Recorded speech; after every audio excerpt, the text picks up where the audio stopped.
مہدی نے بیان کیا، کہا ہم سے سفیان نے، ان سے ربیعہ نے، ان سے منبعث کے غلام یزید نے، اور ان سے زید بن خالد جہنی رضی اللہ عنہ نے کہ نبی کریم صلی اللہ علیہ وسلم کی خدمت میں ایک دیہاتی حاضر ہوا اور راستے میں پڑی ہوئی کسی چیز کے اٹھانے کے بارے میں آپ سے سوال کیا۔ آپ نے ان سے فرمایا کہ 1 سال تک اس کا اعلان کرتا رہے، پھر اس کے برتن کی بناوٹ اور اس کے بندھن کو ذہن میں رکھ۔ اگر کوئی ایسا شخص آئے جو اس کی نشانیاں ٹھیک ٹھیک بتا دے تو اسے اس کا مال واپس کر دے، ورنہ اپنی ضروریات میں خرچ کر۔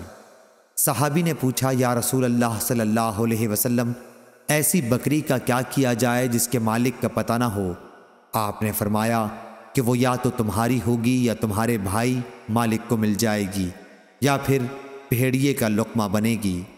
صحابی نے پھر پوچھا، اور اس اونٹ کا کیا کیا جائے جو راستہ بھول گیا ہو؟ اس پر رسول کریم صلی اللہ علیہ وسلم کے چہرے مبارک کا رنگ بدل گیا۔ آپ صلی اللہ علیہ وسلم نے فرمایا، تمہیں اس سے کیا مطلب؟ اس کے ساتھ خود اس کے کھر ہیں جس سے وہ چلے گا، اس کا مشکیزہ ہے، پانی پر وہ خود پہنچ جائے گا اور درخت کے پتے وہ خود کھا لے گا۔ صحیح بخاری حدیث نمبر 2427۔